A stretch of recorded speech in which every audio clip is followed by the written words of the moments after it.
नमस्कार। तो आज हम जा रहे हैं अपनी लड़की के घर में। उसके घर में है सत्यनारायण कथा। तो आज हम कथा में जा रहे हैं। तो आप लोगों को मैं भी कथा में लेके चलती हूँ। चलो फिर। ईशान में पर वो देवते भी थे, वो दिशा के अधिपति थे भगवान महादेव। पहले के समय में जब ऋषि मुनि यज्ञ याग आदि जब तब पूजा पाठ होम हवन अर्चन करते थे, तब असुर आकर उस पूजा यज्ञ का भंग करते थे। ऐसा बारंबार होने के कारण भारद्वाज नाम के ऋषि अरण्य यानी कि जंगल में गए। कई सारे संवत्सरों तक भगवान का तप करते हैं और वरदान में आशीर्वाद में उन्हें दिक्रक्षण नाम की पूजा बताते हैं। दिक यानी कि दिशा और रक्षण यानी कि रक्षा। दिशाओं से जो रक्षा प्राप्त हो उसे दिक्रक्षण कहते हैं। और उस समय पे वो सब आते थे, भूत प्रेत कुष्मांड बेताल चुड़ैल ऐसे प्रेत तत्व। आज के समय में ऐसे कोई प्रेत तत्व यहाँ पे नहीं आएगा, उसकी 100% गारंटी मैं देता हूँ। और उनसे भी बड़े भयानक मार्केट के अंदर बड़े बड़े असुर आए, जिसके अंदर WhatsApp, Facebook, Twitter, TikTok, Instagram, selfie, Telegram और भी बहुत सारी चीजें जो ओम कमला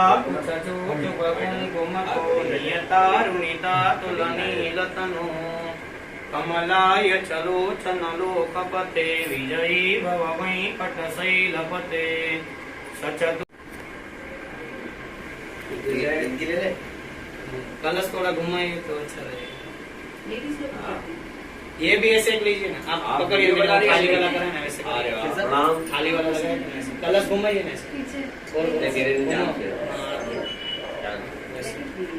ये बात। वो कंधे पे माथे से भी आशीर्वाद लेके तो माथे के बाद ये अपना बीच से पकड़ो ना। हाँ ऐसा पकड़ो, हार बाहर आके बाहर, हार को बाहर करो। आप आराम से बैठ जाइए। हाँ ये हार बाहर धीरे धीरे ये छोड़ो, करिए आप, लगाइए बिन माथे से। दे दो लाइट, दे दो और ऊपर उठाइए। हाँ करोड़ों रुपया नहीं। अगली फिल्म मैं सुहागन रहूंगी। सूट बहुत जलवेदार है, मजा आ गया एकदम। भाई जी अब कलश लेके वहाँ पे चले जाइए। छोटी सी झलक से क्या बात है। और क्या कैसा है मालूम है, हिमालय के पास मालूम है सबसे पहले हमारे लिए तो जूतों नहीं गिरी हमारे नहीं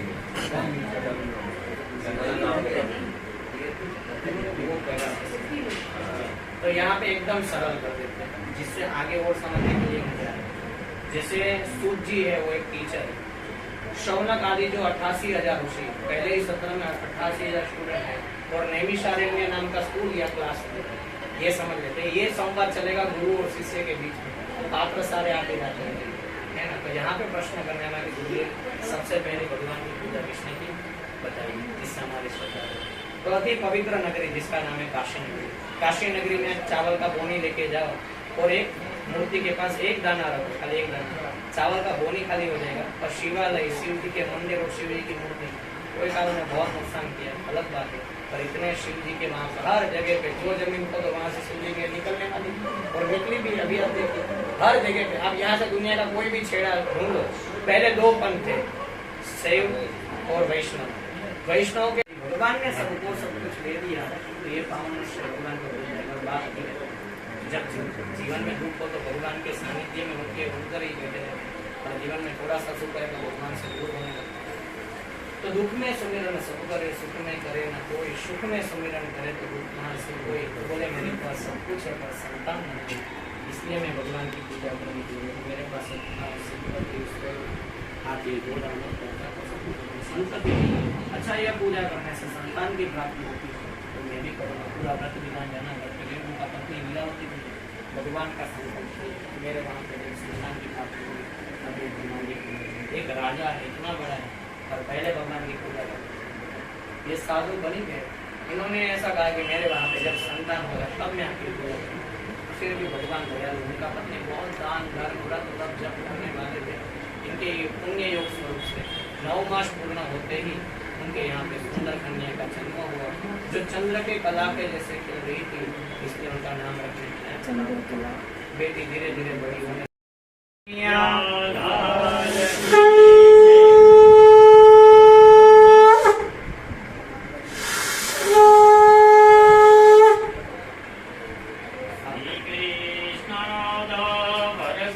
कृष्ण प्रसाद का अनादर हुआ और दूसरी तरफ लीलावती समुद्र तट पर पहुंची है। भगवान की माया के द्वारा नौका धन और उसका दाम अपने भगवान ने एक पर्दे के रूप में उसको दृश्य बना दिया। ऐसा दृश्य देखते हुए लीलावती दुखी होने लगे, साधु बनिया भी दुखी होने लगे। ऐसे में बेटी कलावती आती है और माता पिता से पूछने लगे कि मेरा पति है वो किधर गए, आप इतना दुखी क्यों है? लीलावती कहने लगे अभी तो अपनी नजर के सामने थे, क्या हुआ हम कुछ नहीं जानते। साधु बनिया भी कहने लगे कि किसे भगवान की अवगणना हुई, हम भगवान का महात्म्य जानने के लिए समर्थ नहीं है। ऐसा कहते हुए माता पिता दुखी होने लगे। माता पिता को दुखी देखते हुए बेटी कलावती भी दुखी होने लगी कि जरूर मेरा पति इस दुनिया में नहीं है तो मुझे भी जीवित रहने का नहीं है। उसने लकड़ी की चिता खड़कती हुई सती होने के तैयार हो जाती है। तीनों तरफ से प्रार्थना हुई, भगवान भी संकट में हो गए कि कदाच जो कन्या जल्दी मर जाएगी तो मुझे दोस्त लगेगा। भगवान ने आकाशवाणी की, आकाशवाणी द्वारा बताया कि हे साधु बनिया, तेरी बेटी मेरा प्रसाद छोड़कर आई है, घर जाकर प्रसाद खाकर लौटेंगे तो उसका पति उससे मिलेगा, इसमें निसंदेह कोई शंका रखने की जरूरत नहीं है। बेटी दौड़ती दौड़ती घर पर जाती है, प्रसाद का थाला अपने लिया, 2 दाना अपने मुख के अंदर रखते हुए रास्ते में जितने भी लोग मिले उसको प्रसाद दिया। समुद्र तट पर पहुंची है तो वहाँ उसने भगवान की माया के द्वारा जैसे जल में से कमल निकलता है वैसे नौका धन उसका पति मिला। सब लोगों में खुशी छा जाती है। वहीं पर सत्यनारायण भगवान का पूजा किया।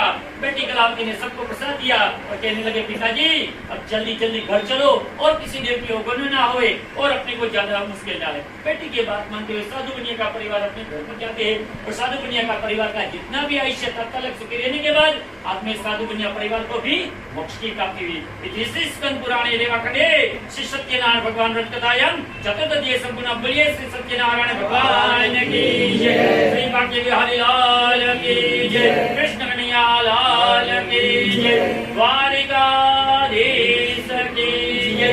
चतुर्दशीय महात्मा में उसको प्रभु के चरणों में अर्पण करा दीजिए।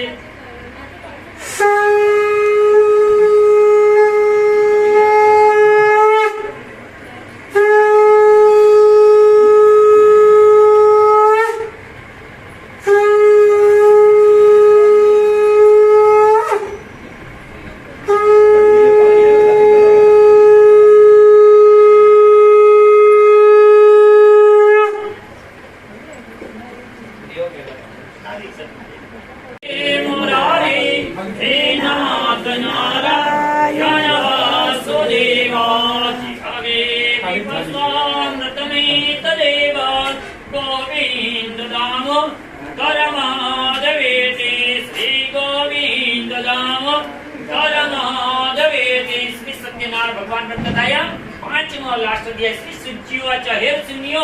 अब मैं आगे का वृत्तांत बताता हूँ। जिन्होंने भी चार अध्याय की कथा न सुनी हो 5वें अध्याय का महात्म्य बताया, वो प्रसाद का महात्म्य बताया। तो ऐसे सत्यनारायण भगवान का 5वां अध्याय का कथा प्रारंभ थे सुंदर।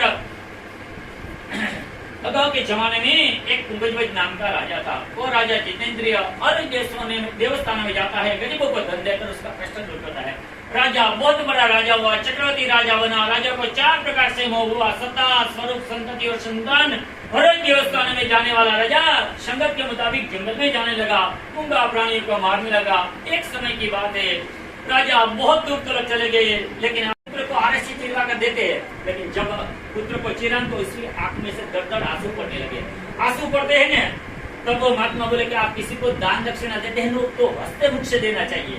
मूर्ख राजा बोले कि आप कौन है? वो मैं नहीं जानता हूँ, आप मेरे लिए परमात्मा प्रभु हो, लेकिन आपने मांगा मैंने दिया। मैं एक छोटा सा एग्जाम्पल दे देता हूँ कि कदाच आज आप अपनी संतान को बोलिए कि आज आपका संतान का एक्सीडेंट हो गया और भले छोटी सी ठेस क्यों न लगी हो, और इससे माता के हृदय के अंदर जो उनका जो जितना भी खून निकला होगा ना बेटे के ठेस लगने के, इससे ज्यादा उसके हृदय के अंदर खून जल जाएगा। तो आज मेरे पास से पुत्र को आने से चिरवा कर मांगते हो तो कैसा लगेगा? भगवान प्रकट हुए, पुत्र को सजीवन किया। दोनों को जितना भी आयुष्य था तत्काल सुखी रहने के बाद अंत में दोनों को भी मोक्ष की प्राप्ति हुई। 5वें अध्याय के अंदर जो कुंभजवज नाम का राजा था, दूसरे जन्म के अंदर वो कौन बना? तो कि दूसरे जन्म के अंदर स्वयंभू मनु बना। मनुष्य का जो पहला अवतार हुआ ने, जो सप्त ऋषि के द्वारा हम जैसे पूजा करते हैं तो संकल्प करवाते अपने गोत्र यानी कि जो अपने ऋषि मुनियों पूर्वज बोलते हैं। जैसे वैज्ञानिक बोलते थे हम पहले बंदर थे, बंदर कल भी नहीं थे आज भी नहीं थे, इसका पूर्वारोप खुद अपना शास्त्र है। भगवान व्रत कथायाम नारायण भगवान बिहारी लाल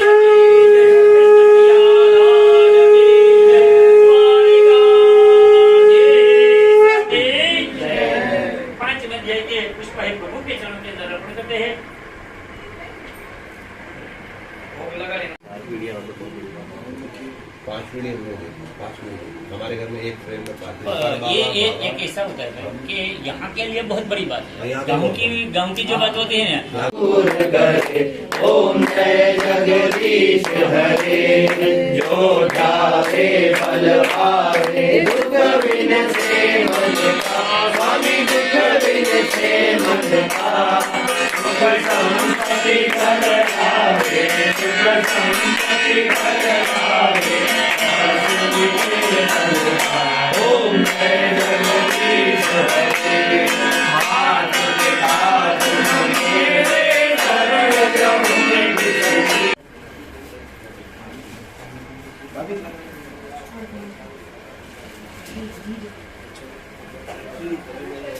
हरि ओम मम श्री स्वस्ति न इंद्रो वृद्धि स्वाहा, स्वस्ति न पूर्वा विश्वेदाः, स्वस्ति नस्तार्क्ष्यो अरिष्टनेमिः, स्वस्ति नो बृहस्पति ददातु, भद्रं कर्णेभिः शृणुयाम देवा भद्रं पश्येत्। खाली ये पर आप, हाँ ये डायरेक्ट आप दोनों को, बाकी किसी पर मत खाली है। हितेश भाई, जयदीप भाई चाबी। और भी 2-4 लोग आए हैं।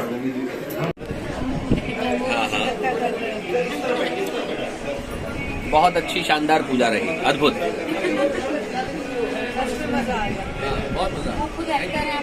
अरे आप बताइए ना।